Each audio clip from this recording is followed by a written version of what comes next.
Welcome, everyone, to episode 419 of the Thumbstick Athletes podcast. I'm your host, Dan. Well, And I'm Eric. Welcome, Eric. It's nice to have you back on the show. Thanks. Yeah, just for clarification's sake, if you're kind of new to the show, Different Eric. It's a different Eric than the Eric that was on for a couple hundred episodes and still is on occasionally. It's a listener, Reefer. You go by by your Twitch name, right? Yep. I mean, you can call me Eric. It's easy. It is easier, absolutely. But we're going to be talking about Fire Emblem Three Houses. We had initially not decided on if we were going to do it this week or not. We wanted to make sure we got enough time in, but I think we all played well into the amount of time that you need to get a good feel for the game anyway, right? Oh, yeah. we think at least. Yeah, I mean, it's still like most of our episodes. It's still gonna, for those of you that may be listening for the first time, we do mostly first impression stuff. We don't generally beat games before we talk about them unless they're really short. And obviously, this is a super long game. That being said, I'm about halfway through, if I had to guess. So I do have at least a good sense of what the game's about. So, does anyone have anything they want to tease for later on in the episode? I haven't played a single thing, so Other than Fire Emblem, yeah. Gotcha. Yeah, only Fire Emblem. Only Fire Emblem for you too? Yep. Oh, yeah. Okay. Yeah, I'm mostly going to be talking about Fire Emblem. I also played a little bit of A Legend of Zelda: Link to the Past, so I'll talk a little bit about that. Kicking it old school. So, Where did you find time? I actually started doing it for my Rated G Games videos. That's my next Okay. series that I started. So, Gotcha. yeah, Cool. I only like It's a half an great hour a night. choice.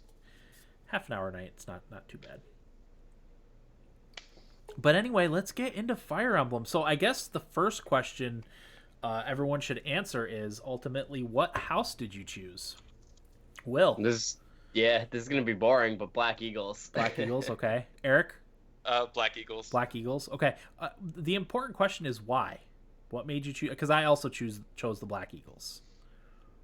Uh, a few reasons, but I think the biggest one was I immediately wasn't really feeling the Golden Deer. Mm-hmm.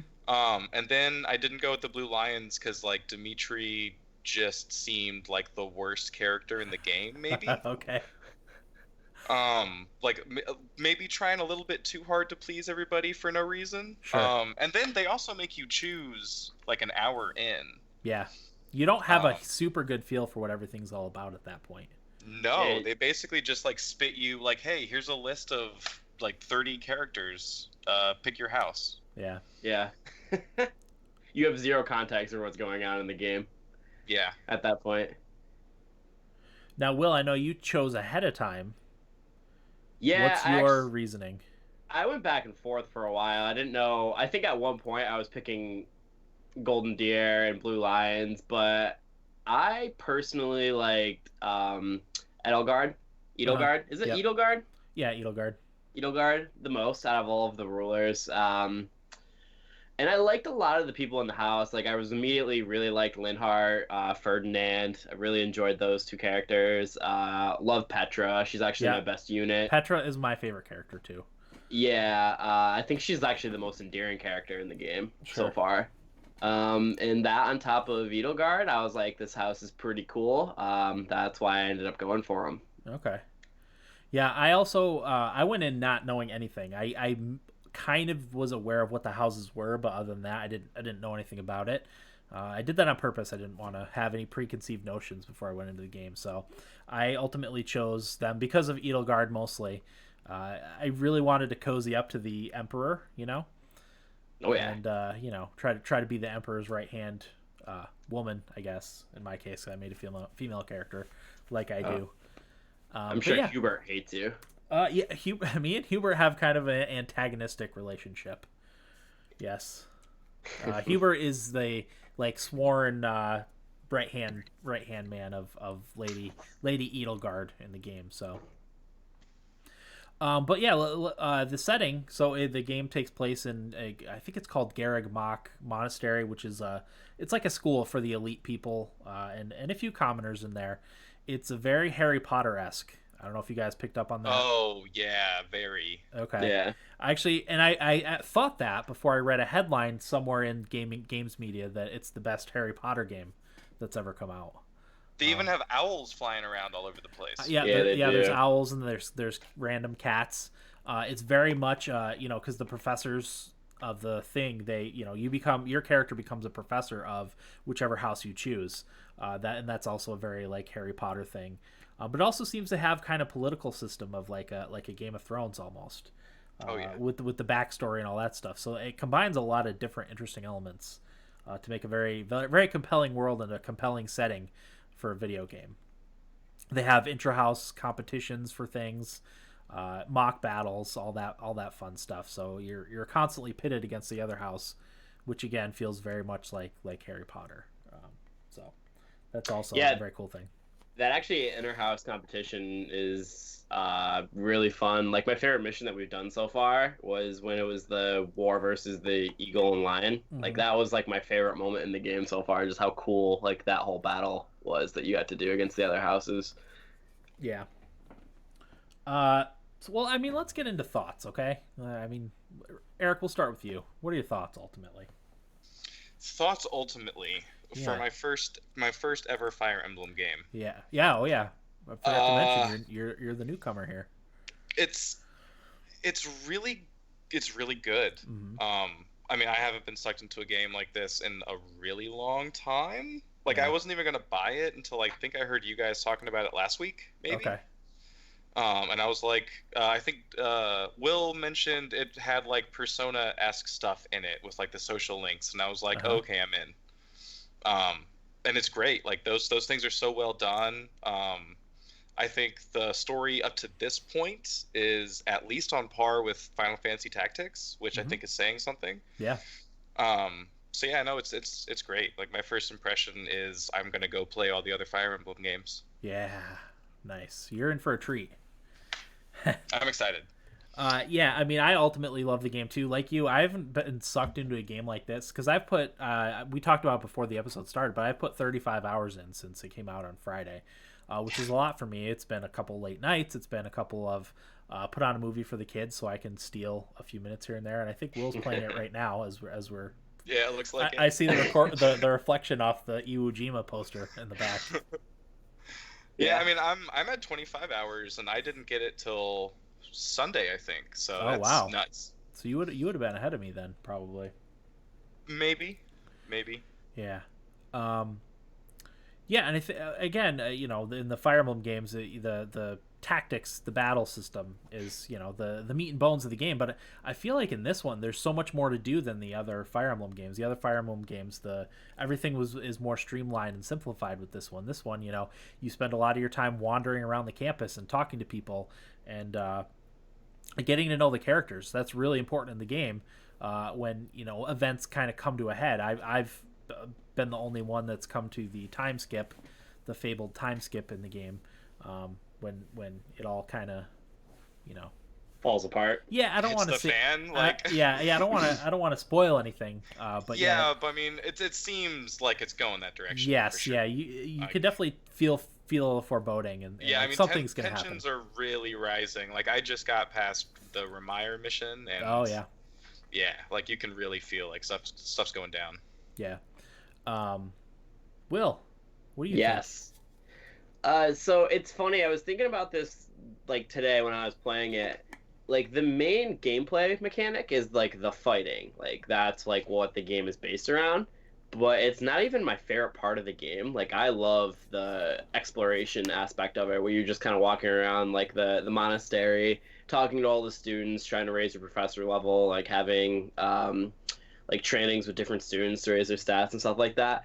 It's so well fleshed out, being able to do all that, and you can actually like make a character how you want, as opposed to the other Fire Emblem games. You wasn't as easy to like pull that off. Yeah. Because this one you can basically instruct them. You can pick one or two skills that you want them to learn, and you can like provide lectures to improve those skills for those students. So. For example, like I use Petra as an assassin, so she's using her sword and bow. So basically she just flies around the map and just kills everything super quick because I have her bow and sword stuff so high, and she's got a high speed and she's got a lot of movement. So like she's the assassin on the team, but then I have someone like Ferdinand who was pathetic to start the game, but now that I have him on a horse, as a cavalier and soon to be a paladin, like now he's buzzing around the map, like getting hurt, like early hits on, so Petra can run in and like do some damage and do the killing blow. And I also really like you can recruit students from other houses. Yeah. That's one of my favorite things. I'll just give a little hint here. You should definitely focus more on that than I did in the game. I'm at the point now where I can't at least right now, get any more characters, and I'm one, sometimes two short on a battle, which puts me at a disadvantage right away. So definitely get more characters than you need to. So luckily, I recruited one. I recruited Shamir, actually. Okay. Who's been amazing, luckily. But yeah, I didn't end up recruiting anyone else, unfortunately, because I lost a character. Ooh. Yeah, I lost Bernadette. Oh no. Yeah, which stinks. She shouldn't have left her room. Dan. She knew all along. I was taking her into battles, and she knew to just stay in her room. You said, "Hey, there's cake out here. Come on out here." There was no cake. Yeah. But Shamir was a good replacement because she was going to be my archer. Bernadette was, but Shamir filled that role nicely. Shamir's really good. Yeah, she is. Just right off the bat. I do want to say one thing though. Mm-hmm. I don't think you should go around and recruit all of the students from the other houses. Maybe 3 or 4. Tops. So for reference, I only have recruited 2, and those are the only 2 I'm going to recruit, and it was Felix from Blue Lions and Lysynthia from Golden Deer. I recruited Lysynthia because I hated Hubert so much, and I wanted a new mage, and she's literally a monster on the battlefield. So I recruited her, and I liked Felix a lot from the Blue Lions, just like his kind of cocky, like no-nonsense attitude he had. Because a lot of the people in the Black Eagles are kind of irreverent isn't the right word, but kind of silly. Like Ferdinand is oblivious. Like Benedetta doesn't like to leave her house. Like, it's just like a nice different character dynamic to add into there. So that's why I recruited those 2. And I want to recruit some of the instructors, but after that, I don't want to take too many more because like I want to get to know the specific students for each like house more. Yeah. I think the instructors will automatically agree to join you at a certain level because I got all of them already just immediately after asking. Okay. Really? Okay. Yeah. Like I got Shamir without having to raise anything. I just like hit the thing and she was like, okay. So yeah, I don't know. It seems like maybe those are unlocked at level or something. Okay. Yeah, well, so I know with some of the recruiting, like if you're recruiting a student, there's 2 ways to go about it. You got to raise your support with them up to, I think it's a B you need to be. It's a B. Yeah, okay, or you got to do a specific skill. So like Lysynthia wanted you to have a high faith and magic skill. So if you have like a... Ooh, Corey's calling.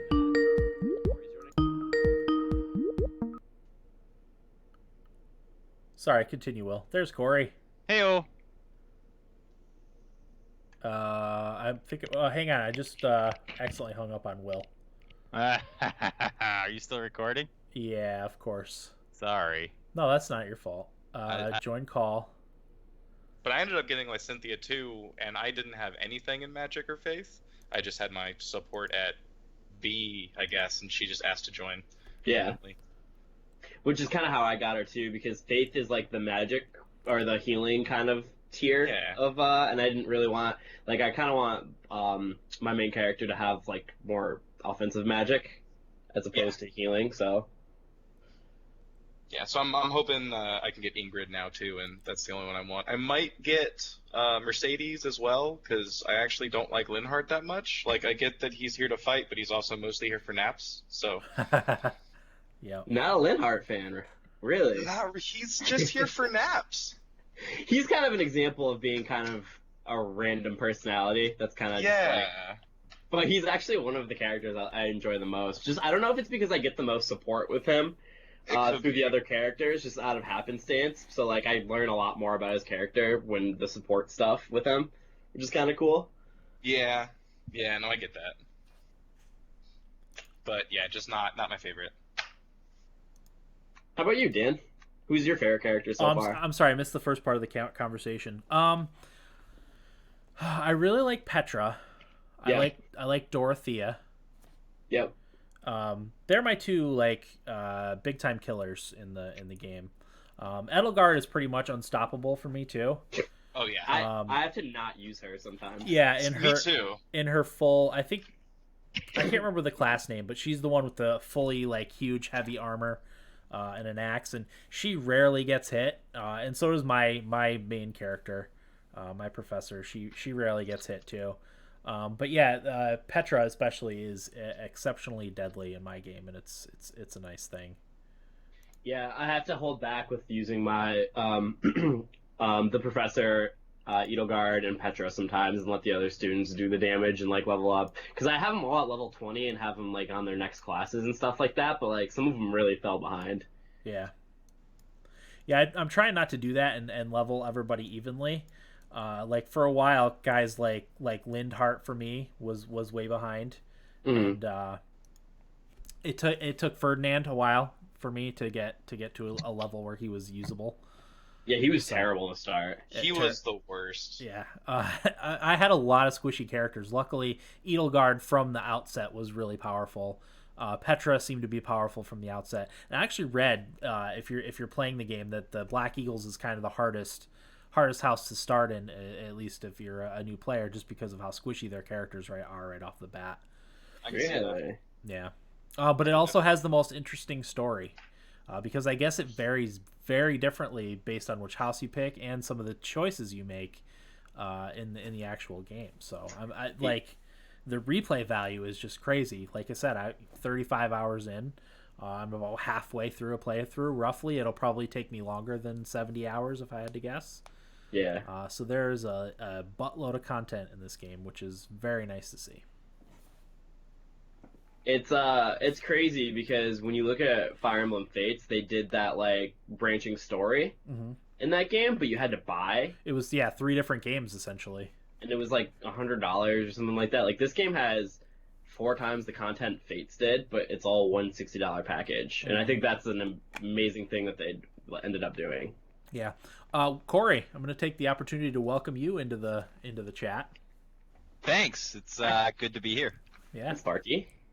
I wasn't expecting to see another other third person here as well. Yeah, hi. How are you? Great. How are you? Good. How was your vacation? It was excellent. I got very tan, and that's about all I achieved. Awesome. That's what you want on vacation. Absolutely. That is right. Yeah.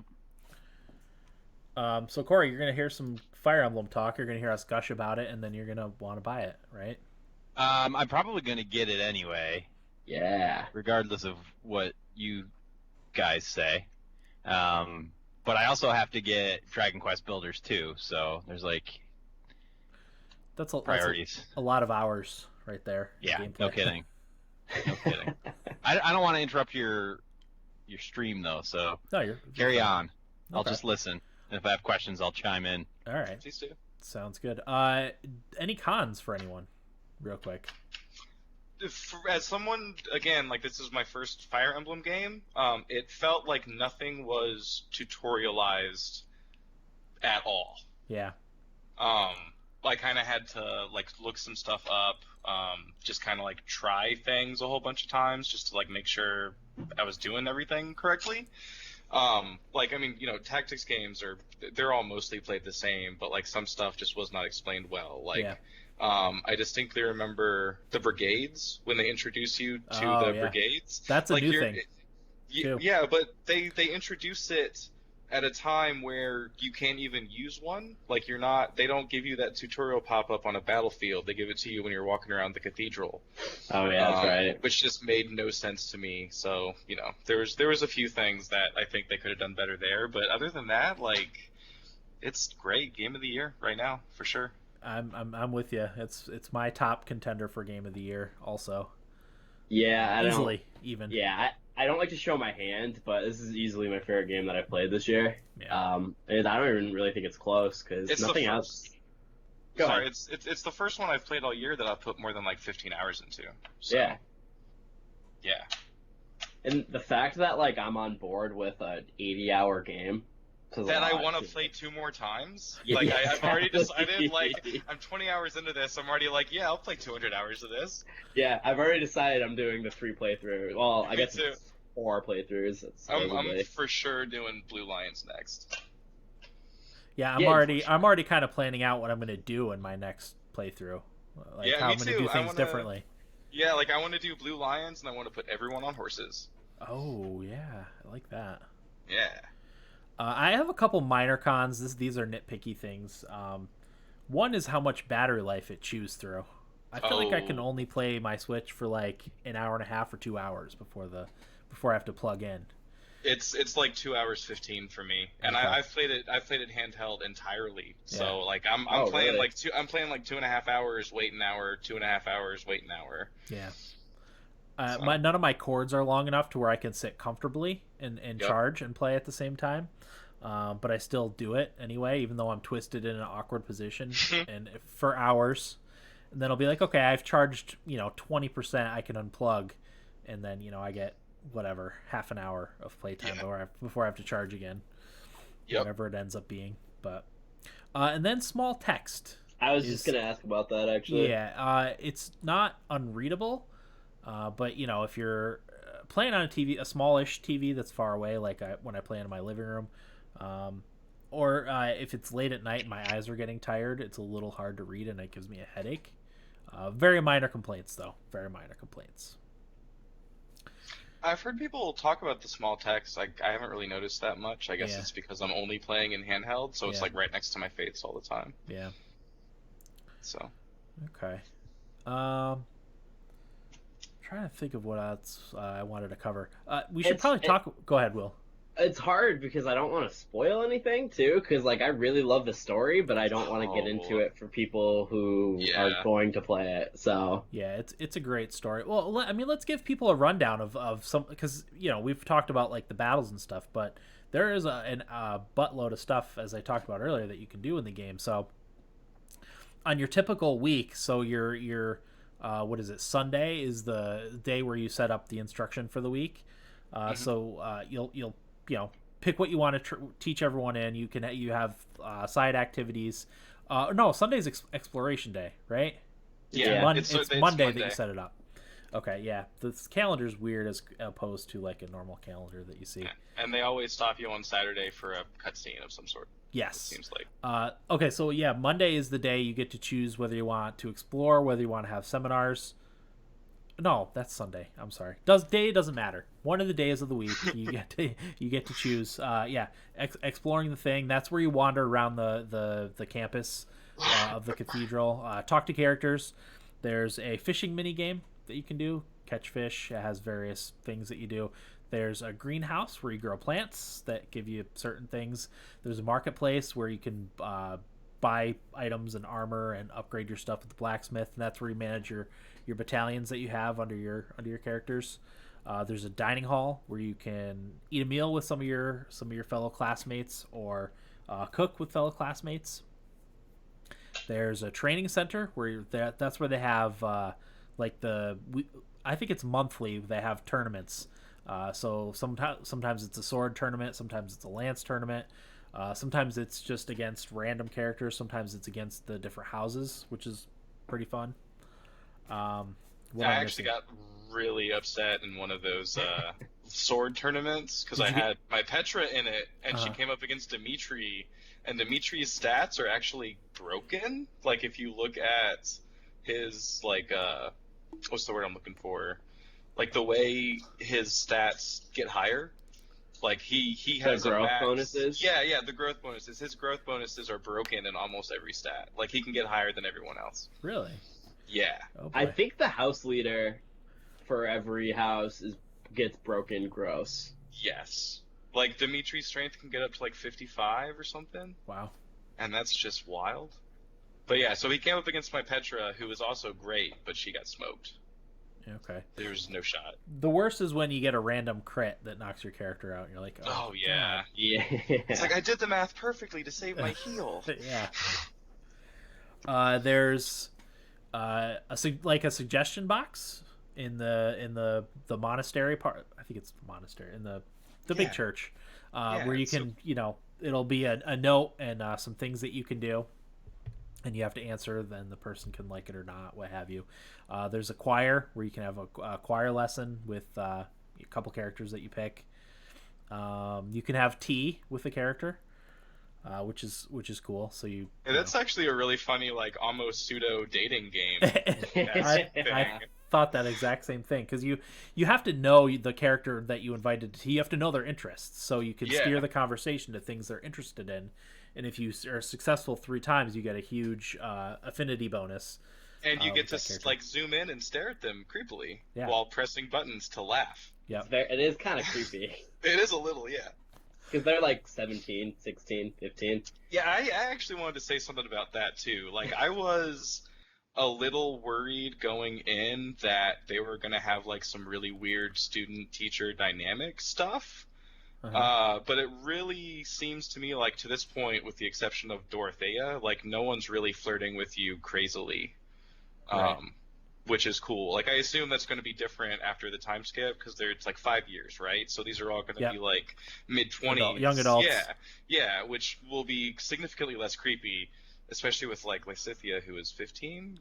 Like, yeah, so Petra's also 15. yeah, so like I'm glad they sort of like I'm sure they're waiting until after the time skip to bring that stuff on. Yeah. This isn't spoiling too much, but you can't even get to the highest support level until after the war's over. Apparently, I'm trying to Oh wow. I'm trying to coddle up to Edelgard, and it won't let you get to the S level support until I think that's when you can marry. Characters until after the war's over. I don't know what happens in the game after the war's over. I guess I'll find out at some point. But yeah, I'm maxed out at. I guess you can't get past B until time skip time. Okay, yeah, I could see that. Yeah, so... I only recently started getting A's, so that's probably the case. I'm stuck at, or maybe you're stuck at C. You can't get to B, but it's one of those two. So I'm like maxed out with pretty much everybody in my house. You can get to B, but you can't get to A. I think. Okay, there it is. Yeah, so that's until where after I'm the at. time skip. Okay. I feel like I'm missing other activities. Oh, there's a bunch of lost things around the campus that you have to return to their owner, based on what you know about the characters. Again, that's kind of a neat little puzzle. I've ended up looking up some of those, just because I never would have guessed them on my own. Yeah, I'm really bad at that. So it's like every time I come across a character, it's like Eric's here with his sack of things. Like, is this yours? No. Is this yours? No. Is this yours? No. Nice. I've had to look it up because I'm like, this is gonna take me forever to figure it out. So I've just been looking up who gets what. Yep, I'm the same way. And then you can give them gifts too. You can give your fellow classmates and or professors gifts. I know there's another. There's got to be another. I think there's another mini game. Yeah. Fishing. Yeah, cooking. Fishing. Gardening. Fishing. I got gardening. I feel like it's in the like right hand side of the map. Maybe not. Singing? We talk about singing? Yeah. No, I think I covered them all. Yeah, I think you got it. Oh, cooking. So that's that. Cook. There's cooking too. Cooking. Yep. So yeah, that I mean, there's a ton to do in the game, and like one of my favorite things about the game is wandering around campus and seeing what changes and how the dialogue changes based on what's happening in the game. The dialogue when you're having conversations with your students and stuff. It's quite fun. And then you can do also, instead of so you get the choice to explore. You can have a seminar, which is you pick one of the professors or yourself to do a seminar, and the characters that are most interested in whatever the professor has to say will join you. They get bonuses and experience and all that stuff. You can choose to battle. There's one battle that doesn't cost anything to. There's professor level too. Again, there's so many systems to explain. I'll try to cover as much as I can. There's a professor level. The higher professor level, the more like effective you are as a professor. The more stuff you unlock for some of the side and mini games. I know right now I'm trying to. Oh, pro tip! I don't know if you guys noticed this, but when you pick up a rusted weapon, examine it because it could be a magic weapon. No, I've been selling them all. Yep, that you forge. I didn't notice this until I was maybe 20 or 25 hours into the game, but I picked up a rusted bow that's good. That I think once I get to professor level A or A plus maybe, you can forge it into a bow called Parthia, a mythical bow called Parthia. So always check those before you sell them. Dang it! God, I don't sell anything except for fish. Oh, so there you go. Yeah, I try to clear out my inventory as often as I can. But yeah, I mean, if you just have those sitting in your convoy, definitely check them out Awesome. before you throw them out. Did not know that. Where was I going with that? Oh, but yeah, that's tied to your professor level. It helps with your gardening, it helps with fishing and all that stuff. So, yeah, battling is one of them. You get a certain amount of points that you can spend in battles. Some of them don't cost anything, so usually the lower level battles you could just they're training or whatever. And then there's side battles. There's ones with a red exclamation mark that have a rare enemy that you have to fight. And then you can rest also, which increases the motivation of your students, which allows them to learn a little bit better when you're instructing them individually. I pretty much don't. A lot of systems. I don't rest or do seminars. Same. I rested once. Same. I did one seminar, and that was because a tutorial popped up, so I thought, hey, I'll do it. And I haven't touched it since. It's just, I usually just do explore, battle, explore, maybe, like... Yeah, that's pretty much what I do, too. Because, if you have enough gifts, you can max out motivation. There's enough events that you can do, like eating and stuff, that you can raise their motivation. So, it's not really worth it. And then with the seminars, when you have enough activity points, you can learn from the instructors personally a lot better which is what I do. Yeah, so... Because I think my instructor level is a B right now. Yeah, I think I just hit B. So I just hit B+. Yeah. It feels like it levels slow. It does level very slow. It was especially brutal when you started with, the one activity point or whatever. Yeah. That was awful. Let's see. Any other systems I'm missing? All the characters seem to have, a little side mission for themselves. Yeah, paralog missions. Yeah, those are cool. I wasn't expecting those. Those seem like the most fun missions I've done so far, actually. Yeah, those were in other Fire Emblem games where there would be a paralog mission that kind of revolved around the character, and I actually had forgotten those existed until the one with Ingrid came up, and I was like, oh, awesome, these are in here too. Perfect. Yeah, that was the first one I got. It was awesome. Yeah, it's just there's even more content than you already even realize. Exactly. So yeah, awesome game. It's also funny to me when this game got announced and the concept got out, people were really upset about it. And then, when the game actually came out and, before leading up to it, when more and more information was coming out about it, people got really excited, and it's, one of the best Fire Emblems now. Yeah. So. With good reason. It's reviewed really well, right? It's got almost a 90 on OpenCritic. That's insane. Yeah. It's crazy good. I'm really glad Will used the words persona to describe it. Because if he hadn't, I wouldn't have bought it. They should have just called it Persona 5 Tactics. Persona 5? Persona should have a tactics series, shouldn't it? They do. It's Fire Emblem. There you go. Yeah, because Fire Emblem. There are 3 houses. There are some things that are in Persona that are in this game, right? It is fairly similar. Social links. Okay. That's the biggest Persona thing. Because I started playing Persona right before Fire Emblem came out, and I had to stop because of Fire Emblem. So I was wondering how similar they really are. Because I'm going to go to Persona after I finish my time with Fire Emblem. I mean, they're pretty similar. Persona's more of a life simulator. Mm-hmm. So I guess they're a little bit different in that way. But the social links and all the conversations and good story, it's all there. Persona 5 is one of the few games I've taken the time to actually beat since I became an adult, basically. I think I played 90 hours of that, so that should tell you. Okay. There are very few games I actually get around to finishing. Especially games of that length. Yeah. I can knock out a 15-hour game, but these JRPGs, I never finished Final Fantasy 15. So if it hasn't gripped me after 5-6 hours, I'm not going back. Mm-hmm. Yeah. Well, we talked about earlier. This is the first game, and probably since Breath of the Wild, I think for me, that's really drawn me in that deeply. I think of a game like Red Dead, which I really loved and would have gotten drawn into it if it wasn't on Xbox. It's hard for me to just sit down and play hours and hours of Xbox, whereas with the Switch, laying in bed and I can't fall asleep, I play Fire Emblem. Yep. Like I said, when I've got a few minutes, when the kids are occupied playing, watching a movie, or if they're actually playing nicely for once and not fighting, then I can play some Fire Emblem. It's so much easier to sneak in and get lost in a game like that when it's available to you at any time, or on the TV if that's how you want to play it. I think I played Fire Emblem until 5:30 in the morning last night. Wow. I saw you get on it I was still playing it. Like, It was like 1:30. Yeah. 2 o'clock. I saw you get on at like 1, 2 in the morning last night, which I should not be awake. I work in the morning, so Yeah. it's become a problem. It was 2 in the morning, and I was like, I've got 2 friends online playing, and sure enough, It's Dan. Oh, it's Eric. Yep. Yep. I just pray my kids don't get up at like 6 o'clock when I stay up that late. Oh man. But I was lucky. Lucky they didn't.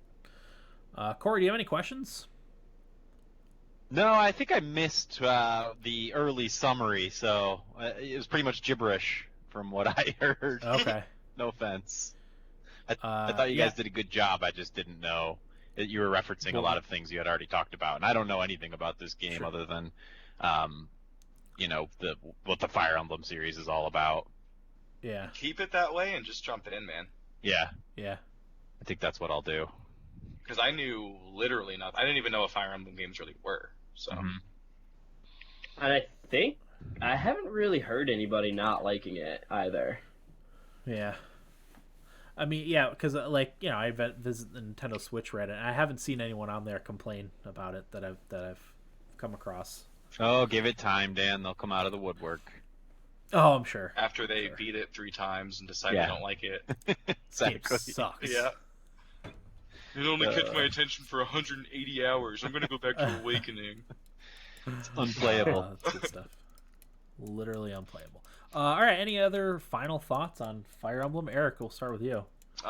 Persona 5. Do you have anything else? It's Persona 5 Tactics. Buy it if you think that's interesting. Okay. Will, what do you got? Buy it, play it. That's all I got to say. Team Black Eagles. Yeah, go Black Eagles. Oh, real quick before we end, I want to talk about the online component too. Oh, it's because there is also that. So as I was talking about before, when you choose whether you want to explore or battle or what have you, it gives you percentages of what other people have picked. As long as you're connected to online. So it's really interesting to see. It also will give you the top deployment for whatever day it was or month it was, or the characters that are most requested for T. Usually, and that's during a loading screen, so it makes the loading screens a lot less painful because you'll be interested in reading. A lot of people chose Bernadetta to have tea with them this month or whatever. It lessens the pain of the loading screens. So. Oh, also, the little emblem of the professor, when the bar is loading, it's the little. If you moves. if you move the Joy-Con, he runs along the loading bar. You can make him jump by pressing B. Oh, I didn't even know that either. Yeah, you can make him jump. I just found that out this afternoon, and I haven't had a chance to play it since. And I can't. Well, for multiple reasons, I can't wait to go back and play it. But that's one of them. So It's so funny. Oh wait, one more question. Yeah. Does your guys' Byleth always dodge and then attack again with a critical Yes. almost every time? Okay. Yes. Who does? Byleth, your professor. Oh, I named my professor something, but I didn't know Byleth was the standard name. Yeah, Byleth is the generic name for the main character, like Robin was for Awakening. Yeah, as broken gotcha. as broken as Edelgard is in my game, my Byleth is more broken. Yeah. I think he's level 25 or something. He kills all the things. It feels good to just clear a battlefield, even when you're facing tough enemies. I'll have a few units I have to protect, but yeah, Edelgard and my main character and even Ferdinand now, they pretty much don't get hit. Yeah. So I just put them out, I let them soak up, and then I have my other units filter in for the damage behind. Works out great. I think I accidentally over-leveled. I need to maybe stop doing those side battles for a while, because most of my party's almost at level 20 already. and like the missions I'm getting are like level 13, I think. So Oh wow, yeah. I need to like slow down. I think this is a good game to play on a harder difficulty. I'm definitely gonna do hard on New Game Plus for sure. Yes, same here. For sure. I haven't had to restart a battle yet, like, so. I didn't even have to use the Divine. The Divine Pulse, by the way, is like a rewind We didn't even talk mechanic. about that. Yeah. They added a rewind mechanic. And I have. Yeah, you can use it up to 3 times per battle. And you can upgrade it, so you can do it like 5.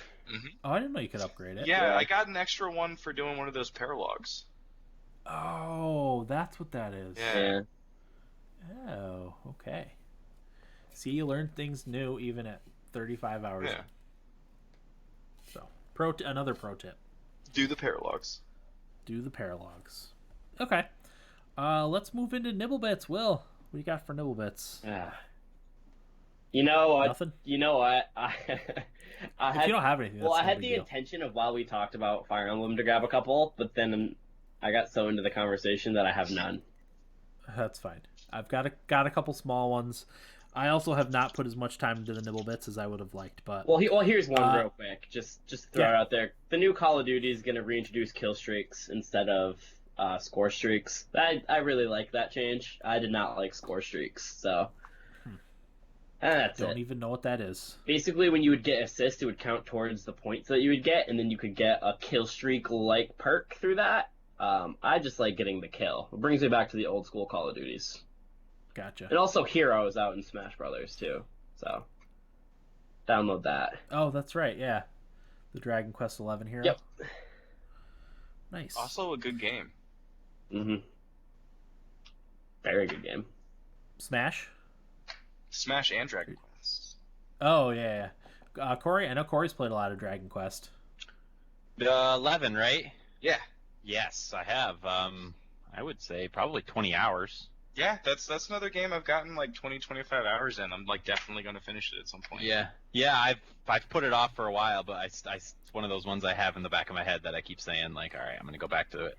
Because I really enjoyed it. Yeah, it's cute. Yes, It's cool. Very very cute. And I actually speaking of Nibblebits, Dan, apparently there's going to be a Dragon Quest announcement on August 3rd. Oh really? DQ12. I have no idea what it could be. Considering the only Dragon Quests I played were 1 and 11. Right. That's actually really funny because the only Dragon Quests I played were 1 and 11. Yeah. Like for sure. There's something to that, I think. I think so. So next up on Nibblebits, in a surprise announcement that I don't think anyone expected, Obsidian announced that its newest first-person RPG, Outer Worlds, is coming to Nintendo Switch. So it's going to release on all the other platforms on October 25th. The Switch release is going to come sometime afterwards. I think that's awesome. Yeah. The more games on the Switch, if they do motion controls, I might actually get it for the Switch. I mean, everything just needs to be on the Switch. Yep. So I'm in total I'm agreement with probably just going to play it on Xbox or PC because it's one of those games that's going to be out on Game Pass when it releases. Like on release. Is it really? Yeah. I already have it preloaded on my PC. Oh, wow. So I'm just, I didn't know that. waiting for October to hit that button when it'll go. That's right, because Obsidian's owned by Microsoft now. Which is cool because Microsoft is really good at just giving people money and saying do your thing, and that's what Obsidian really needs. Yeah. I didn't know that, so I'll probably play it on PC then. Because shooters I can't do with controls unless it's motion controls on the Switch. Same, I need a mouse. Yep. So there was... Go ahead. I have a Fire Emblem Nibblebit, funnily enough. Oh, let's hear it. The developers did talk about recently the most popular houses. Like, they have that information. Golden Deer is actually the most popular, followed by Blue Lions, followed by Black Eagles. So we're actually in the minority. That's surprising to Really? me. Isn't that weird? Is that... Look, Golden Deer is ahead by, like, a vast majority. Really? People Yeah. really love Claude. He's Prince. So, He looks like Prince. Like, that's why. do you think the stats we get are from the U.S. only? I think it's including Japan, too. And I think Okay. Japan's had the game longer. Oh, okay. Interesting. Yeah. Because I know all my stats are very heavily Black Eagles. Yeah, I've noticed that too. Deployment rates and stuff. They tailor it to you. Like, it's like, so it tells you your most used units, like, for online. Like, they tailor that towards the Black Eagles. Okay, yeah. That makes sense. Because I was like, nobody can love Bernadetta this much. Yeah, that's exactly.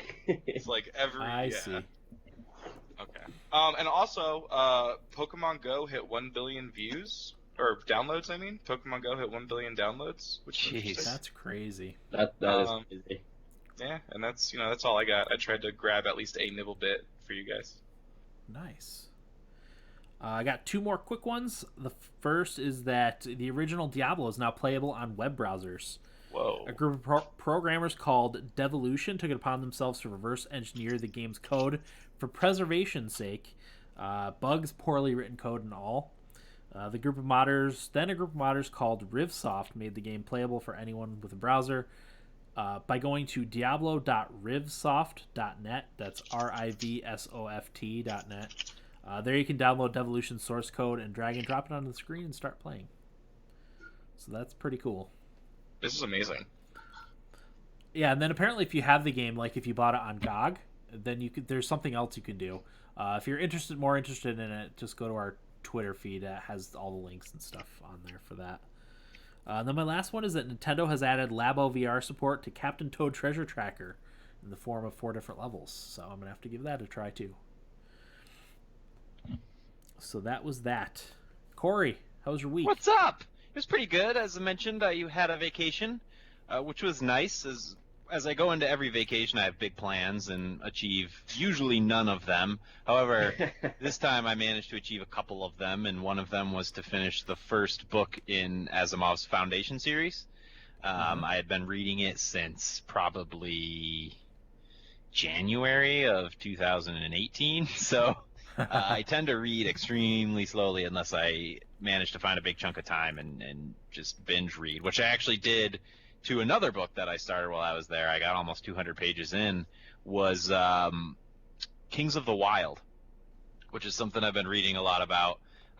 It's about it's high fantasy, but it's set in this universe wherein mercenary bands are really popular, almost as popular as like rock groups are today. And they're really celebrated, and they have uniforms, and they parade down the street and everything. But anyway, the story is centered around this one group of washed-up mercenaries who used to be in a very popular, maybe the world's most popular mercenary band back in the day, but they're very ineffective. So it's mostly high fantasy, but like part parody. So it's really funny. It actually got me to laugh out loud a couple of times. There's this one character. They go into great detail about this one thing. It's kind of similar to the grayscale in Game of Thrones, the disease that the characters get. Yep.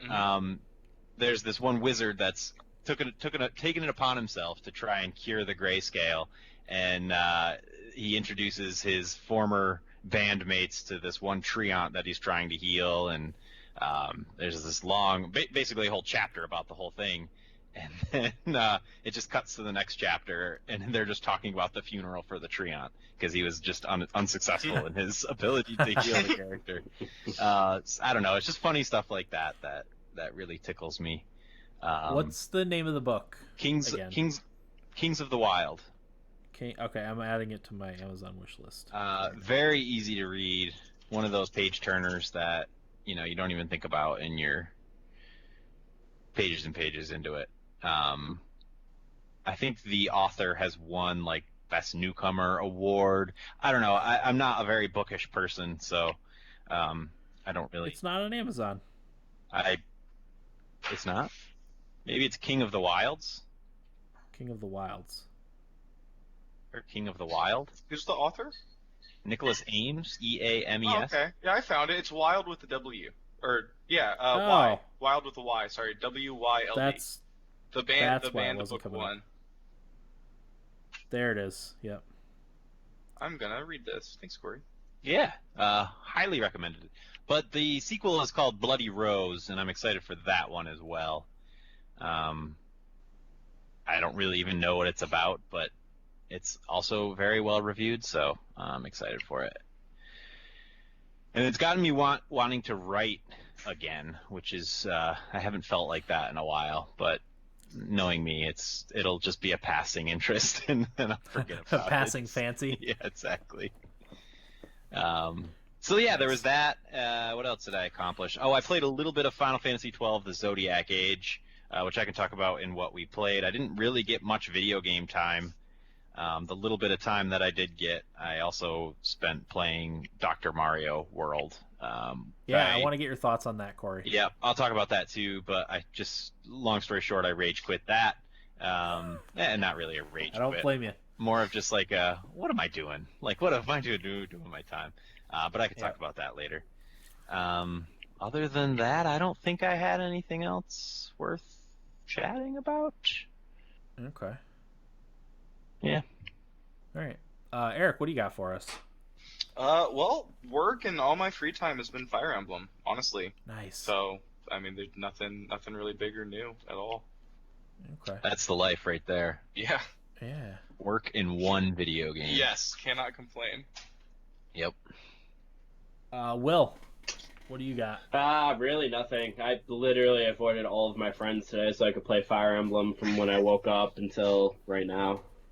Nice. I just started answering people, so that was pretty much been my day today, and not much changed during last weekend too.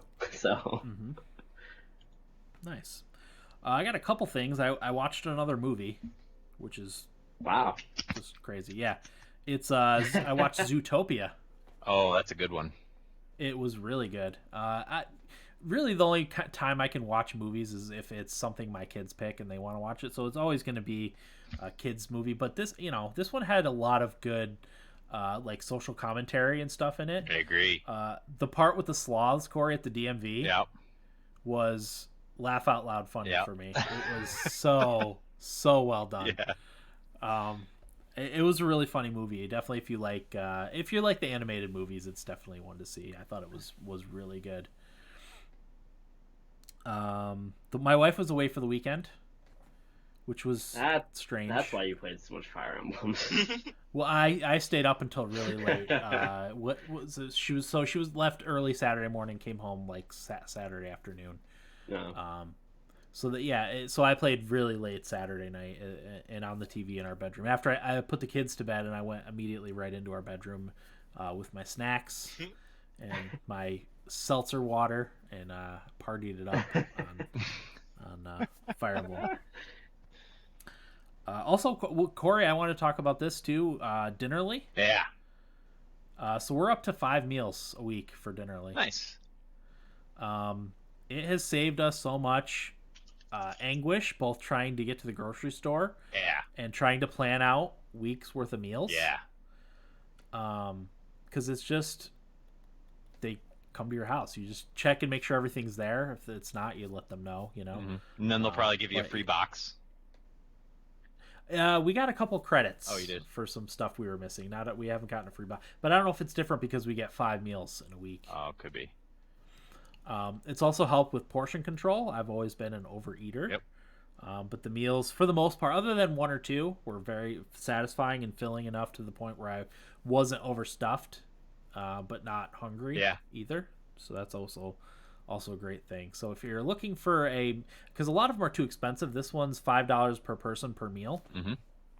So it's really worth it in my opinion. Yep.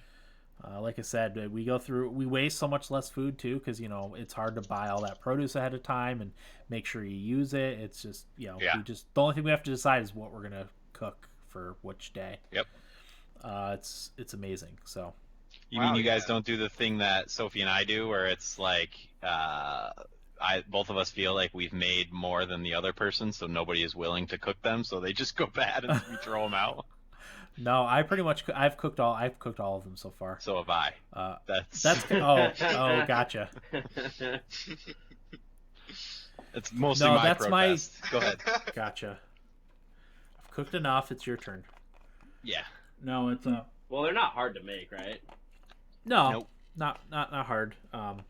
For me, it's like that's my relaxation time after the kid, my wife will get home and I'll start cooking supper. That's my free time. Although the kids always want me to pick them up and get them snacks while I'm cooking. So Of course. there's that.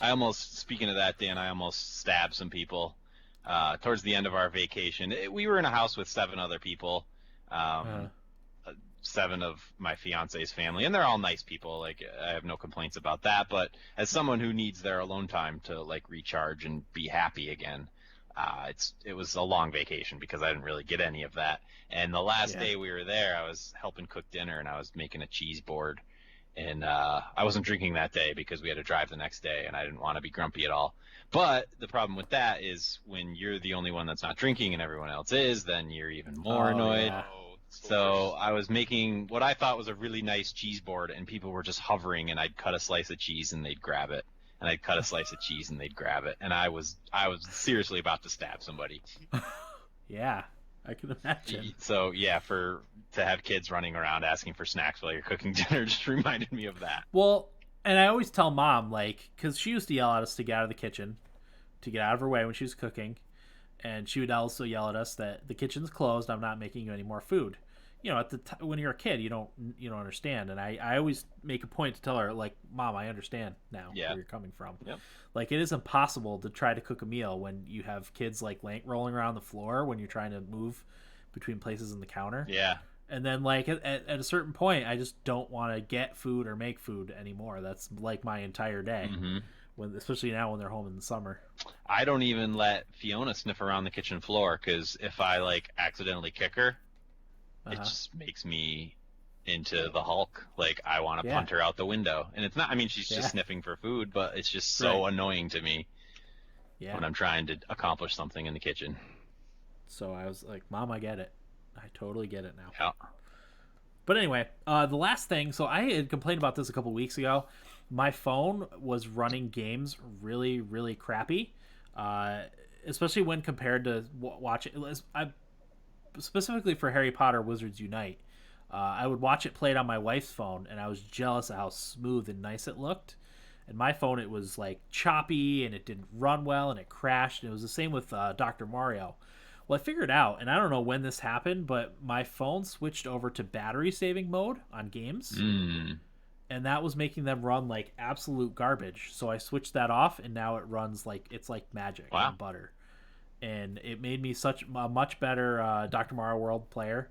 I actually started winning a little bit when I played online. I haven't done that in a while, but it made everything so much better. And I don't know. It's crazy that just switching over to a battery saving or switching off the battery saving mode. I feel like the battery's gotten better since I switched the battery saving mode off.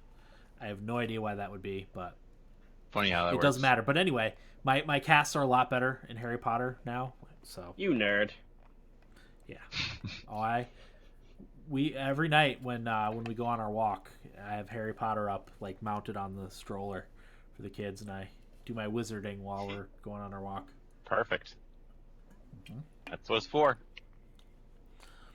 So that's all I got for my week. Let's talk about what we played. Eric and Will only played Fire Emblem, right? Oh, yeah. Nothing else to share. No time for anything else. Yeah. I'm with you. I've got a couple mobile things. Corey, you want to talk about Dr. Mario World? Yeah, sure. Okay. I'll let you get started because I filled in my thoughts on it a couple weeks ago or last week or whatever. Yeah, if you had asked me before yesterday what I thought about it, I would tell you that I really loved it. But after getting to, it might have been the second to last world or the last world. In every world, they introduce a new mechanic, and this one was that the clouds were, or I'm sorry, what do they call them? The viruses? Is that what you call them? Yeah, yep. The viruses in the last world or second to last world have a cloud over them that sometimes is there and sometimes isn't. I don't know if it's on a timer or what. But when that happened, it just kind of revealed to me how shallow that game really is. And I don't want to say it's a bad game. I just think in terms of depth, there's nothing there. Because I get it, it's a mobile game and it's meant for microtransactions and all that stuff. But anyway, it just made me realize like how pointless all my time spent playing that game was, because with that mechanic that just was only, as I described to you guys in our chat, was only annoying. Like, it didn't force me to come up with any new, like, meaningful strategies or reveal a deeper level of the game that I hadn't seen before or considered before or needed to consider before. It just felt incredibly shallow, and it made me think about how much time I spent getting to level 160 or something like that, only to realize I'm basically doing the same thing over and over and over and over and over again for all 160 levels.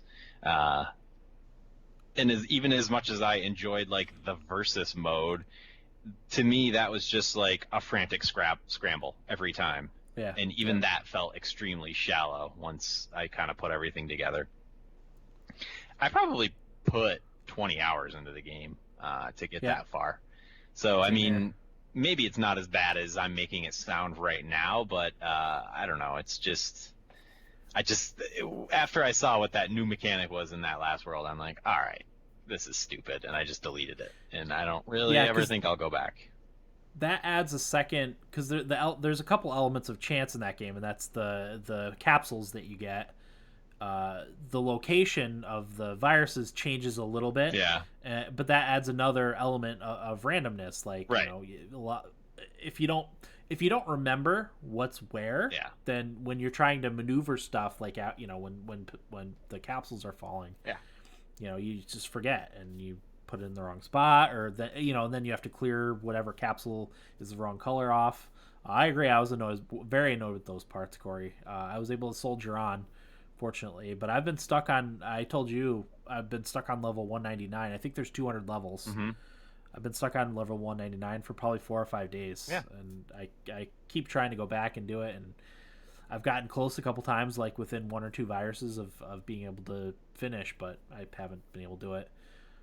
So my routine when I get on my phone is to boot up Harry Potter first to see if I have any confoundables or whatever on the screen, or ingredients to pick up, and then when there's nothing on there, then I'll go to Dr. Mario, and I'll try. Right now I only try that level once at a time. The first probably week or so, when I was like blazing through the levels, I played a lot of that game, like you, Corey. I probably 20 or 25 hours altogether, because it was fun and new, and it was Dr. Mario. But yeah, I agree. I think they put a few too many of those stupid extra gameplay elements that didn't need to be there. Yeah. It sucked the fun out of it immediately for me. Yeah. Yeah, so I would like to finish. Like I said, I'm still occasionally just working on level 199, and then who knows what's going to be waiting for me on level 200. I'm not looking forward to it, but I would like to finish at this point because I'm that close. Another thing that annoyed me about that fed into my decision. I sort of got the impression that when you staff up, when you get a new character, if it's one you already have, it just levels up the character. Yeah. And that happened the first time. I got a second Shy Guy, and it made me level 2. Well, then I got a third Shy Guy, and it made me level 2.5.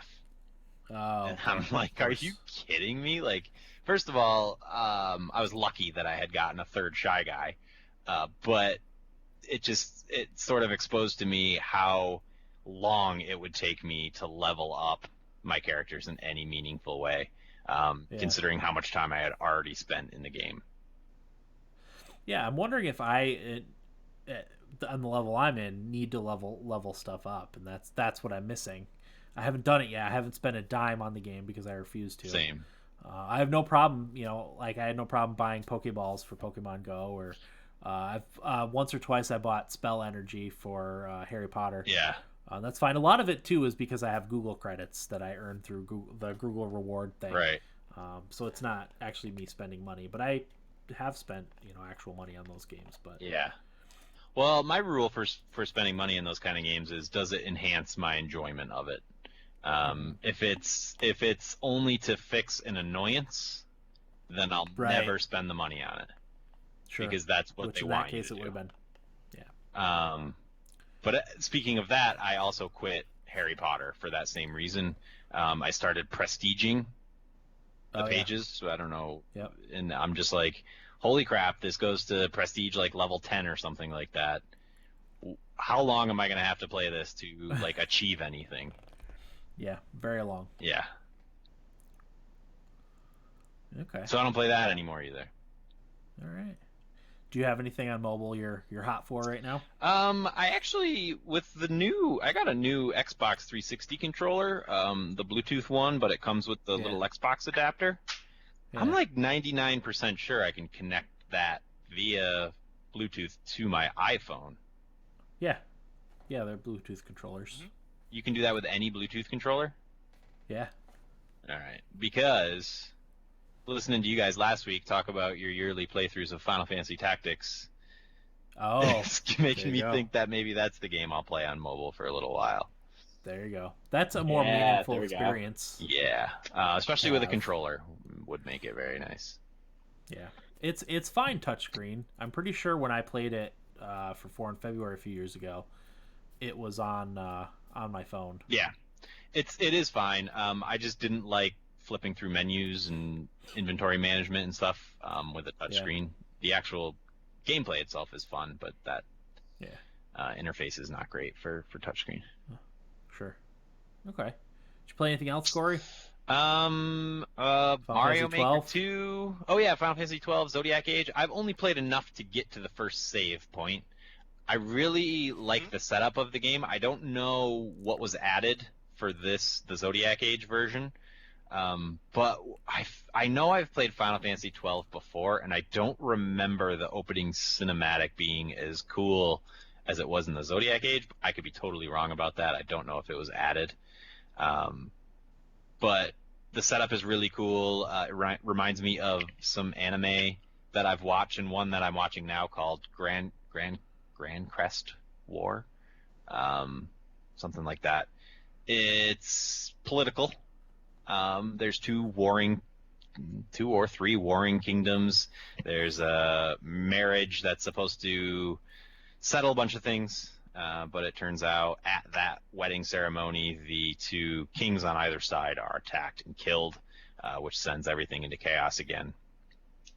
And the way I see it, the game going, and granted, again, I'm probably 30 minutes into it, is that you're going to be the sort of Ramza in the whole thing, like in between both factions, figuring out who's good, who's bad, and playing a big role in saving the world. Imagine that for a Final Fantasy game. Yeah.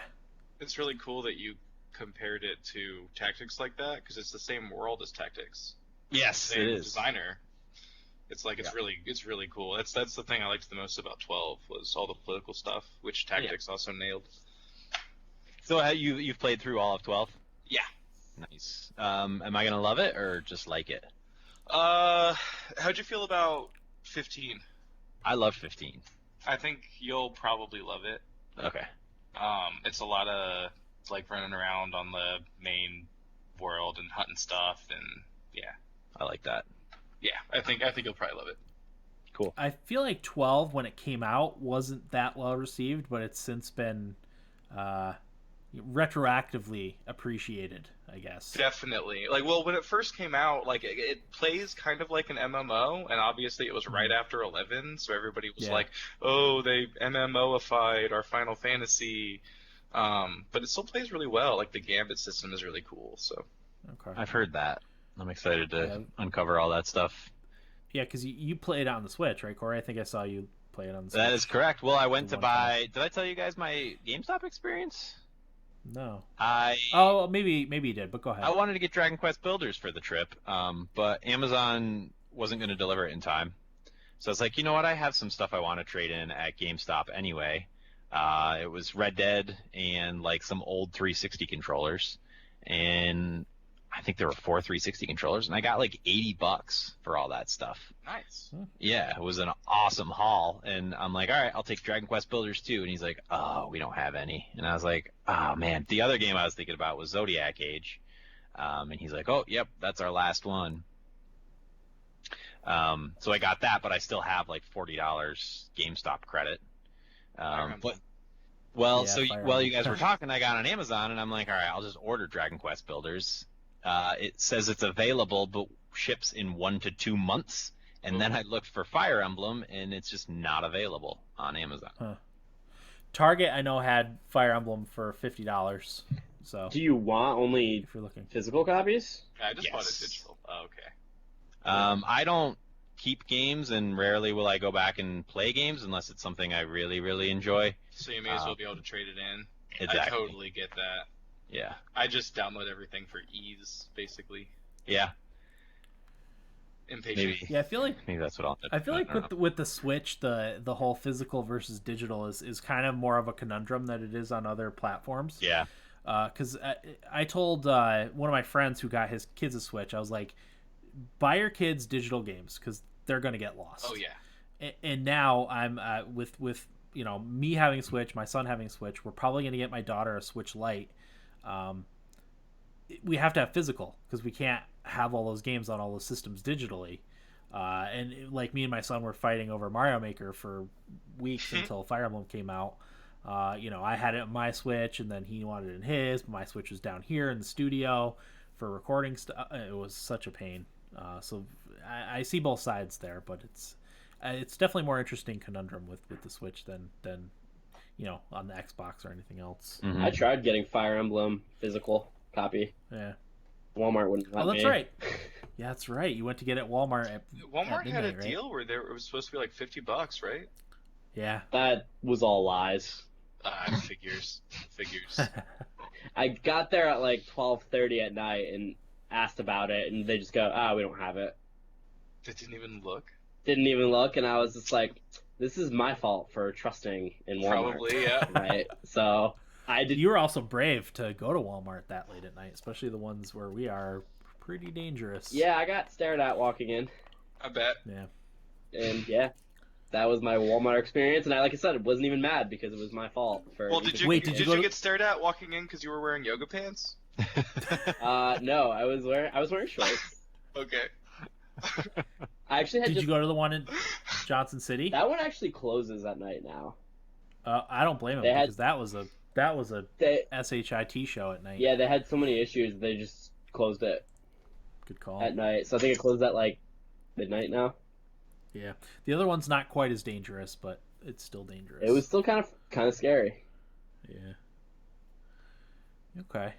Where were we? Corey, do you have anything else you want to talk about? Just briefly, Mario Maker 2. I haven't played since before vacation, but man, speaking of our games of the year, that's up there for me. I've had so much fun playing Mario Maker 2, and I do want to thank Dan for praising the level that I toiled over. I was actually Many, just about many to nights. say, Corey, I loved your level. You did It's love it? top- It was a great level, yeah. That's good. That Top makes two- me feel good because I spent a ton of time on that. It was so good. I love Dan's Top level, two too. themed levels. I Yeah, love your Dan's levels are really participation good. trophy level. It made me feel good. I still. that was the point.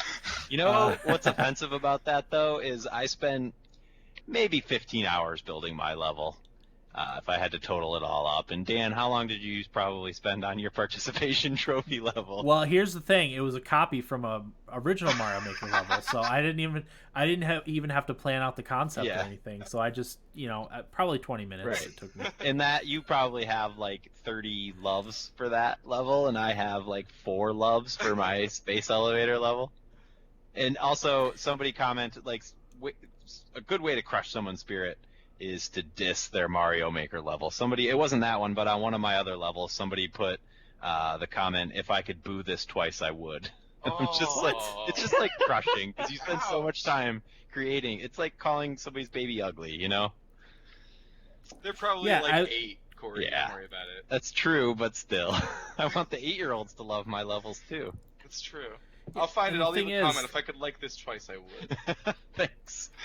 Yeah, someone because I was reading when Mario Maker first came out, on the Nintendo subreddit, the amount of people that like even write in comments on how people to improve their levels. I'm like, probably half of the people building these levels are kids. Yeah. Like, That's They're not why gonna I care. don't boo. Yeah. Yeah, That is I don't the either. reason I don't boo, because every time I play a level and I'm like, oh, this isn't that great. Well, a kid probably made this. yeah, like my daughter is 5. She makes levels. Like, Yeah. they're not going to be Miyamoto quality levels or whatever. Yeah. So I'm not gonna boo. I'll skip it and I'll move on. There you go. Yep. Same here. Speaking of, before we move on from Mario Maker 2, have you guys tried the Versus mode at all? I didn't know no, that existed. that's the one thing I haven't done. It's really freaking fun. Because you're just Yeah, 'cause playing you race, people's right? levels, but you're racing other people who have also never played the level before. Oh, that Yeah. does sound fun. Yeah. I've mostly just done the endless mode thing. Yep, same here. Yeah, I did a lot of that. But yeah, I definitely recommend the versus mode. I had such a good time playing it, and it's cool too because some of the levels are like puzzles. Well, most of them are just like races where it's literally just go as fast as you can and try not to die. But some of them are more challenging in that there are puzzles and obstacles to overcome that aren't as obvious, and like everybody's just kind of looking around trying to solve the puzzle first. It's fun. Yeah, I'm gonna have to try that. yeah. I'm gonna have to. I keep wanting to get the kids to play that, but I just haven't had the opportunity. So that's something. Did you play online, Corey? Yeah, that's the only way I've done the versus mode. Okay, because I'm pretty sure you can do a couch co-op too. Yep. But I think you have to download the levels first, right? I know there's some caveat to it. For the couch co-op, yeah. Okay, because people were complaining about that. Surprise, surprise. They don't take that much space though, right? Like, for one Mario level, it can't be that much. You know what? I don't think it's that. I think it's having to do It's something. the principle of the thing. Yeah, I should just be able to just play, man. Yeah. Okay. That was my takeaway from it, I guess. Like most Nintendo complainers. Yeah. They're reusing assets from Pokemon and Pokemon Sword and Shield. Yeah. I'm not gonna get it now. Don't get me going on the whole Pokemon fandom right now. Yeah. All right, Corey. Anything else? No, I'm done. Oh, okay. Other than Dr. Mario, we talked about Harry Potter. I don't need to talk anymore about that. I started playing A Link to the Past. Nice. Which is a seriously good game. I'm pretty sure I had it on the Wii U, but I never ended up touching it. I bought it on a sale or something at some point. But just, again, being able to, I have it right here, play on the original SNES controller is amazing because I'm playing it on the SNES Classic. And it's a game that holds up remarkably well. And I think I talked about it a couple weeks ago, but I'm wondering if the new Link's Awakening is going to be a precursor to Zelda Maker game, because they're all roughly the same perspective. If you're talking about the first Zelda, A Link to the Past, Link's Awakening, and maybe one of the Game Boy ones in there, you could very easily make the switch from those different game modes. I would love to see a Zelda Maker. Yeah.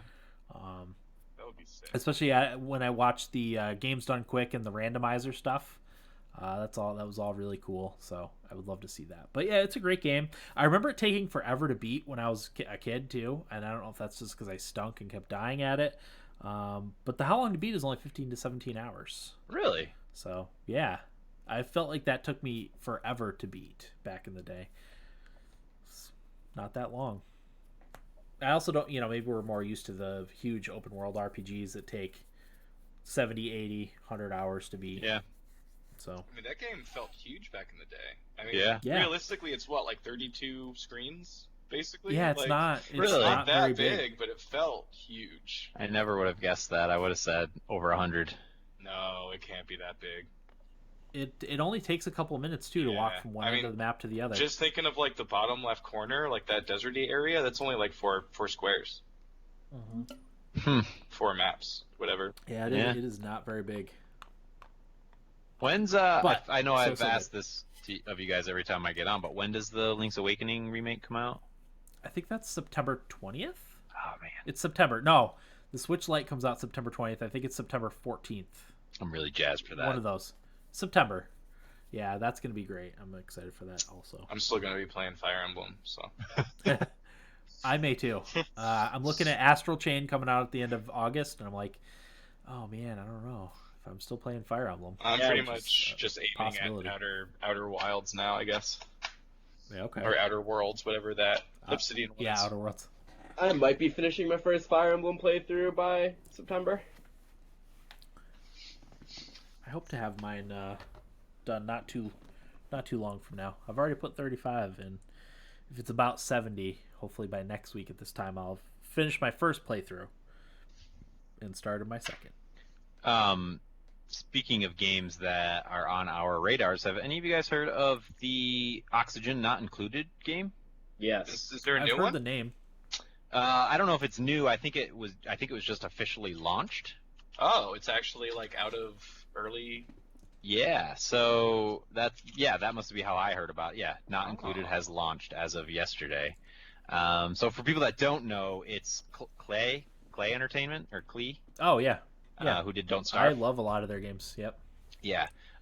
So it's another. I'll just read the bit that's on Steam. Oxygen Not Included is a space colony simulation game. Deep inside an alien space rock, your industrious crew will need to master science, overcome strange new life forms, and harness incredible space tech to survive and possibly thrive. And it's overwhelmingly positive reviews. It's a great game.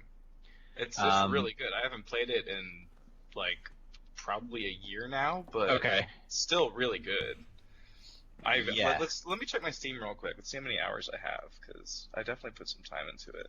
It looks right up my alley, so I'm glad you said that. If you liked Don't Starve, buy it. you'll really like this. It's only right now on Steam. It's only $16.74. So Isn't that Oh, wow. cheap? Wow. yeah, I have 18 hours, so wow. it's pretty good for an early access game, and I'll definitely have to check it out now that I knew it launched. I didn't realize. Yeah. It's cool.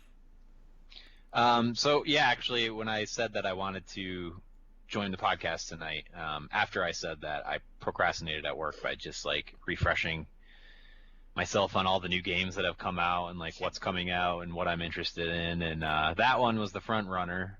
And then I saw one which Eric, I think, is on your wish list. Is oh shoot, I just lost the name of it. Is it the card game? It might be a card game. Oh crap! Nowhere Profit. Nowhere Profit. Okay, I thought you were maybe talking about Gloomhaven.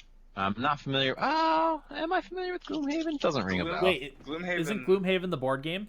Yes, but it has cards, so I've been calling it like a card game. Okay. I think Nowhere Profit is also a card game. I haven't gotten it yet, but I've heard really good things. Okay. And that's also sitting at an 87 on OpenCritic. I'll just read the description here. Build a loyal band of followers and survive the journey across a broken world. Verily, and I'm not sure what that means. Take on the role of a powerful leader and mystic, empowered with the gifts of technopathy, the ability to sense and affect electrical currents. The genres listed are roguelike, RPG, strategy. So. Yeah, it kind of reminds me a lot of Slay the Spire, so I'm definitely going to check it out soon, because I played a lot of Slay the Spire. Speaking of Slay the Spire, coming to Game Pass in August for you Xbox. Beautiful. Awesome. Yeah. If y'all haven't played it, play it. Yeah. Yeah, I was gonna get it for the Switch, but if I'm gonna get it for free on Game Pass, I'll play it on the Xbox. Yeah. For sure. Definitely. All right, Dan, that's my little rant there. Go ahead. Sorry. Okay. No, that's fine. We can get started with feedback. So the first one is from Tate, who says, "Hello, gents. So to answer your question from last week, Will, I just don't sleep a whole lot. I sacrifice sleep to do all that stuff. I've been getting up at 3:45 every morning to get to work so I can finish work in time to get to football and class and all that. And really, it's just that I love doing it. It does suck occasionally, but I just embrace it. I know why for doing it all, and it all makes worth it for me. So it's not always just growing a pair and getting on with it. It really is just finding the why for what you do. And video games on the weekends definitely helps keep me sane. Dan, to avoid spoilers for anyone who doesn't want to know, I'll send another feedback with my thoughts for Game of Thrones. You can read that later at the end if you want. Still been playing The Witcher a bit and still enjoying every bit of it. Seriously, the best part of the game is the beautiful world they built as well as the stories. Seriously, every single side quest has an interesting story. There's no fetch quest crap, really. If there is something you get asked to fetch, there's an awesome story tagged onto why you're fetching it, and I'm fine with that. I know Eric loved the story of the Bloody Baron and all that, but man, that story is one of the minor plots compared to the stuff you experience throughout the whole game. I really wish he gave it another shot and finished it. Also, it's Shark Week, my favorite week of TV of the year. My dream is to one day go cage diving with the great whites at Guadalupe Island. It's on the bucket list, and maybe the last thing I achieve on the bucket list, but it would be worth it. Anyway, thanks, guys. Stay awesome. Taterade out. So there you go, Will. Lack of sleep. That's how you get stuff done. And it's Ballsy. Yeah. I most nights lately I only get like 5 hours of sleep, That's usually what I get. which is not good for you. But I try to. I know they say you can't make up for it, but I usually sleep much more on the weekends. Yeah. Same. Yeah, the sustained like 4 or 5 hours isn't a good thing, but Yeah. I like you when occasionally the kids will sleep in and I'll get to sleep in a little bit, which is nice. But I know when my wife was taking doctorate classes, doctorate classes. We would be up until 3-4 in the morning every single night, and I would stay up with her so she had some company, and I would play video games while she was doing her whatever work she was doing. Yeah. And we would get up at like 7 because that's when the house woke up, or that's when she had to get up and go to work. And yeah, it was you kind of get used to it, but you're also like kind of a zombie at the same time. Yeah. It's hard to shake that zombie feeling. Yeah. So I do know I probably sleep way too much. So. Why is that? How much are you looking at per night? Oh, probably 9 hours. 9 hours. That's crazy. I don't know why. I just love So many hours. sleep. Yeah, that's how much Sophie sleeps, and she always complains about being tired, and I don't. So it's like, well, maybe try sleeping a little less. But when There's I a sweet spot. when I used to work early in the morning and I would get like that 7 hours of sleep, it used to be so miserable. I think it was just miserable because of going to work. Yeah, I feel I'm miserable every morning. Doesn't matter how much sleep I got the night before. I did really hate my job at the time, so that's, Oh yeah, it could definitely be it. I know the pain. I know the feeling for that one, Will. I also found if I'm the first one at work, I'm less miserable. Like first one in my office. Yeah. Because you get a few minutes of peace. Yeah, I think it's more just like feeling like you're ahead of everybody. Not in like I'm better than you kind of way, but like my day's already started kind of thing. I think it's more just like a placebo, something in the brain. Gotcha. I can see that. Yeah. But yeah, lack of sleep is definitely the way to get things done. The Game of Thrones thing, maybe I'll read that after the outro. That's probably a good idea. So I don't want to spoil anything for people that haven't seen it yet, but that's good stuff. He's still playing The Witcher. I am also going to revisit The Witcher once it comes out on the Switch. I made the executive decision to rebuy it.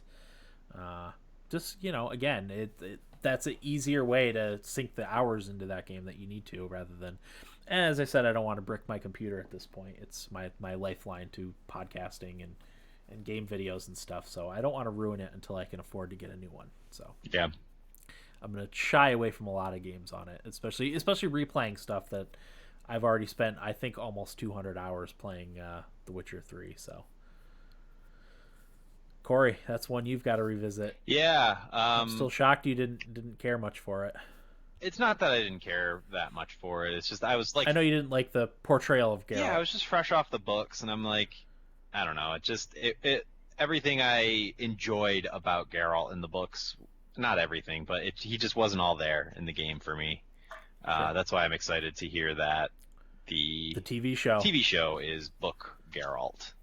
Yeah, I am so excited for that. Did you see the most recent trailer for it? No, I haven't. Oh my god, it looks so good. It's just weird to me though that Netflix is making a show about The Witcher. I still can't get over that. I'm really excited. Yeah. And who's the actor? It's Henry Cavill. Who is ripped? Yeah. As hell? Like he was Superman, right? For like one movie? I think he was briefly. I don't know that off the top of my head, but so. I think he was. Wasn't he like in Justice League? Something like that? I don't know. No, Man of Steel. I just know that. Oh, Man of Steel. Yeah. Okay. I just know that he really, really like pushed hard to get that role because he's a big fan of The Witcher. So that's also very cool. I think that's it. Shark Week. I haven't watched Shark Week in quite a few years, but we also haven't had TV. Although we're experimenting with the video streaming services because my wife has some shows she wants to watch. We're coming up on football season, so I'm going to need a way to watch the Giants. So we're on a Hulu Live free trial. We don't like it very much. It's a bad interface. It's hard to find stuff. Oh, I'm so glad you said that, Dan. Hulu, it's terrible. For that, I feel the same way. YouTube, because we had YouTube TV for a while before the price went up, but we're probably going to get that one again. That has by far the best interface. It's got a lot of channels. Was it? One of them has free HBO, so that one was tempting. I think it's DirecTV now has free HBO, because I think AT&T owns HBO that owns DirecTV, or vice versa, something like that. But yeah, I think YouTube TV has been my favorite so far, because I've tried all of them at some point throughout their time. Did you hear the news about DirecTV now? AT&T's DirecTV Now? Yeah, didn't they change the name or something? Yeah, to like AT&T TV. Why do that? Everybody hates AT&T, right? Like, Yeah, literally everyone. Yeah. AT&T Yeah. and Comcast. it's so Yes, and Spectrum now too. And So those there's- people like Sorry, DirecTV. Like, right, exactly. weird. Um, Yeah, it's like SunTrust changing their name to, what was that, like Truist or some crap like that? Like Truist I'm not Bank? familiar with that one. Yeah. But the AT&T thing, so they did that, and then they have like different products, and one of them's called like AT&T TV, and one of them's called AT&T TV Now, and you access them both through the same app that's called AT&T TV. It's just like very convoluted and makes no sense, and I don't know how that's going to solve the issues of them not getting the subscribers that they wanted. I don't know. I just like with their prices the way they are now, it's no different than cable TV. It's just on the internet, and that's not what people want. That's just what I was gonna say. Really, the reason why people are abandoning it is because the cost keeps going up. Yeah. You're not getting any more. I mean, the reason why because YouTube TV started off at $40 a month, which is kind of more than we wanted to spend. But you know, like you said, we needed stuff to watch football. NBC Sports is something we like to have to watch the hockey games. Yep. So that was an expense we could justify. Whereas I just went up to 50. It's like a little push because we don't watch that much TV other than occasional sports. My wife has a couple shows that she likes to watch. She likes to watch The Bachelor. Is she watching? She just started watching like on the finale. The finale was like yesterday. Don't spoil it. Don't spoil it. I haven't seen it. say I only anything. know it was yesterday because the big joke was more people watched that than the debate. Which Sure. I'm a really political guy, but I still thought that was hilarious. That is funny stuff. That It is was awesome. America for you, yeah. Yep, love it.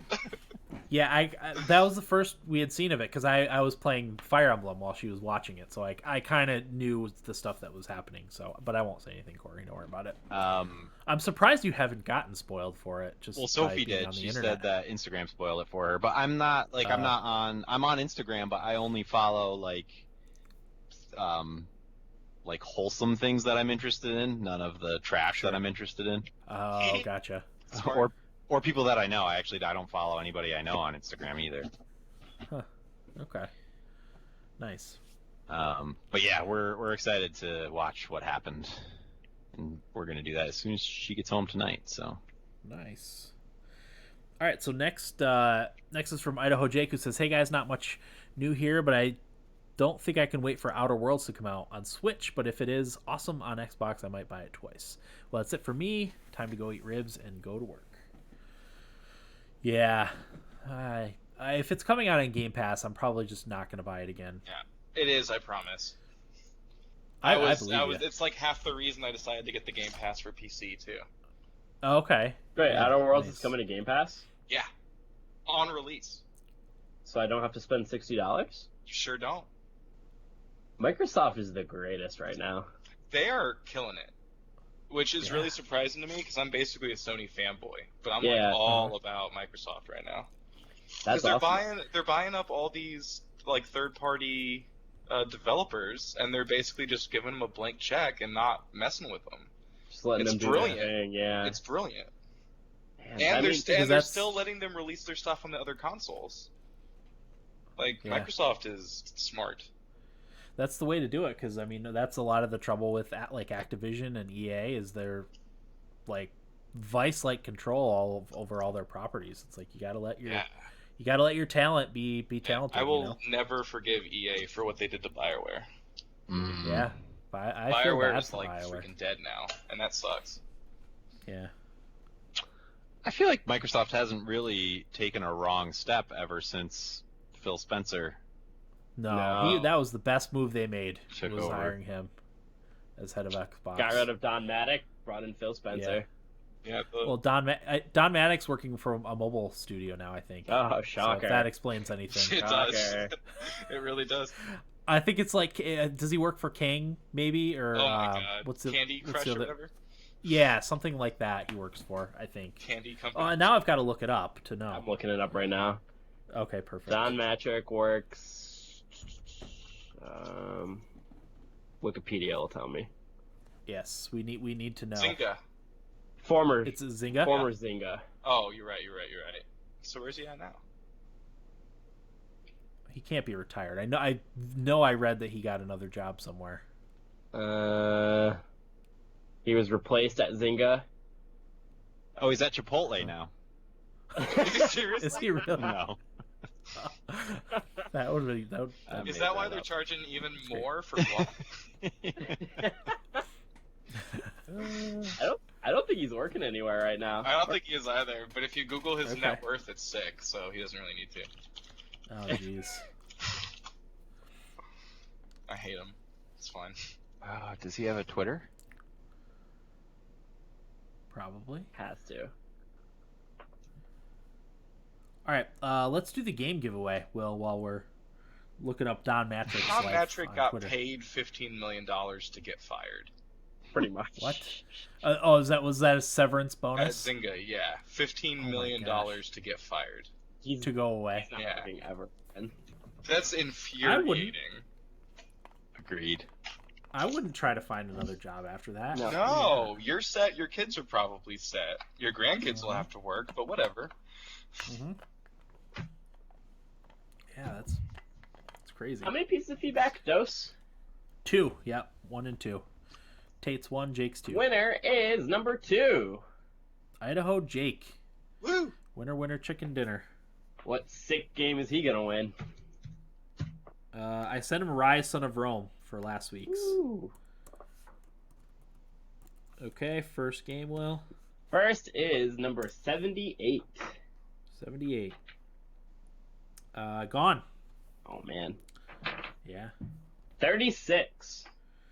36. Layers of Fear Masterpiece Edition. 14. 14. Gone. Mm.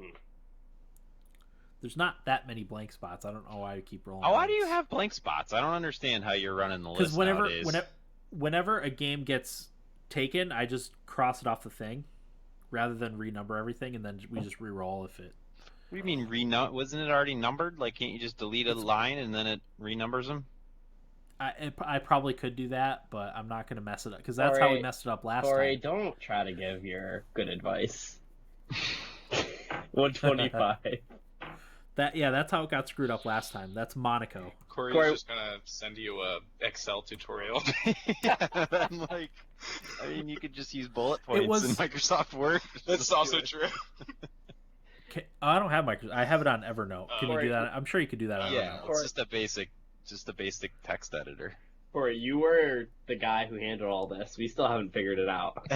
Yeah, you abandoned them. You did. You gotta be nice. Dan, turn it over to Max. I'm sure he could figure it out. He probably could.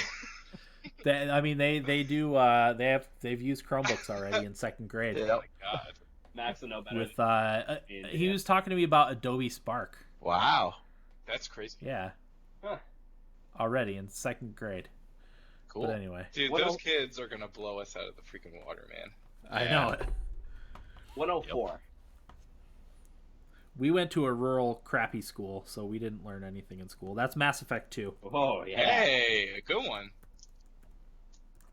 That is a good one. You I'm sure sure that's he's not already the got Mass that. Effect 2 soundtrack? Mass Effect 2 soundtrack edition. All right. 32. 32.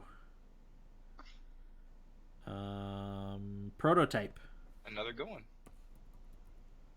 One more, right? Yep, one more. 109. 109 is The Tale of Alintex, or at Altinex. Tale of Altinex. Never even heard of that. Paul Tynex. That was a really good poll. Because that's Yeah, the there's only a game I've few never good heard games in of, there. and usually I've only heard of one. One, yeah. Yeah, I mean, like, and I go through this, and, like, the top 20 games are all pretty popular. I've got, like, SteamWorld Heist, Banner Saga, Far Cry 3 Blood Dragon. But they never seem to get rolled. I Yeah. don't know why. There's a few different decent games on here. But anyway. I've been fixing the game giveaway. Oh, it's fixed? Nah, yeah, just kidding. Yeah, Jake, so let us know what you want. So we got Layers of Fear, Monaco, Mass Effect 2, Prototype, and Tales of Altinex. So let us know what you want. If not, I'll email you probably in a couple weeks when I decide I'm finally going to get caught up on the game giveaway stuff. That's usually how it works. Next week's episode is going to be episode 420. Ooh. So I feel like it's only appropriate if we do something like drug related. You think should you have me on again? If you want. For 420? Yeah, I mean, I was thinking like we could do top video game drugs or something. Awesome. And you'd have to bring up That's a good Skooma. idea. Dude, yeah, I'll do it. I'll be on. That sounds great. All right, why don't we make that an episode for next week? Sweet. Next Wednesday. And we can finish our Fire Emblem discussion. Oh yeah, because there's definitely gonna be more Fire Yeah, Emblem. I should like I be said, at least 20 more hours in. So yeah, I'm hoping to have it beaten by next week so I can kind of give final thoughts. I'm So probably that's a gonna good play idea. all weekend and do what Will did this weekend. So just hide from all of my friends and family. Nice. Yep. I'm home alone right now, so it's all I've got on my agenda. Mhm. Hell yeah. Oh, that's right. You got the place to yourself. When do your roommates come back? I think Wednesday Next week. Today's Wednesday. Oh, okay. next week. Yeah. Oh. I would also like to be on the 420 episode, Dan. And Okay. I'm okay admitting, because I did not break the law, that I experimented with a little bit of legal cannabis while I was in Canada. Yeah. So, I am free to admit that I have experimented with a lot of illegal cannabis here in Georgia. so you'll Nice. have the right cast, I guess, Yeah. next week. Awesome. So yeah, next week's episode then it's agreed upon. We're gonna be doing top drugs in video games. So Sweet. yeah, I don't know how much it's gonna probably take some research at least for this go around. I won't be able to come up with all that off the top of my head. I don't think. It'll probably be the most research there's a I'll have few to of them. do for an episode in a while. Yeah. Skooma was the one that immediately came to mind. Yeah, Skooma Den. Skooma. Yep. It's one that might Good be stuff, good so. to start by asking Reddit. Like, what are your Ooh. favorite drugs in Oh. video games? That's a Great good idea. one. Because there's some, like, weird drug trips that you go on in video games, too. Freaking Stardew Yeah, Valley. I mean, Oh, that's Stardew Valley. Yeah. That was the first one I thought of. The Far Cry games, you go on drug trips. Yep. Even, But what game was it? Was it the Witcher game? Or no, was it Lord of the Rings Online or something, where you drink something and then you wake up in just like this room and your guy is naked? What am I thinking? That's Kingdom Skyrim. Come Deliverance. Did you play that? Because that happens to you in that. I did. I don't know if I got to that part. Yeah, you drink with the priest and you wake up in the woods like surrounded by like horses and like dead witches and weirdness. It's Oh bizarre. my God. It's bizarre. Yeah. That happens in Skyrim too. I think you do a drinking contest. Yeah. And it ends up being one of the gods that tricks you. And don't you like And wake up in a different city or something? Yeah, you're like the whole map away from where you And you're at, like, got in half your health, drinking too. contest. Yeah, I remember. yeah. I love that. So that'll do it, I guess, for episode 419 of the Thumbstick Athletes podcast. I'm your host Dan. I'm Will. Corey. I'm Eric. Thanks for listening, and get out of my basement.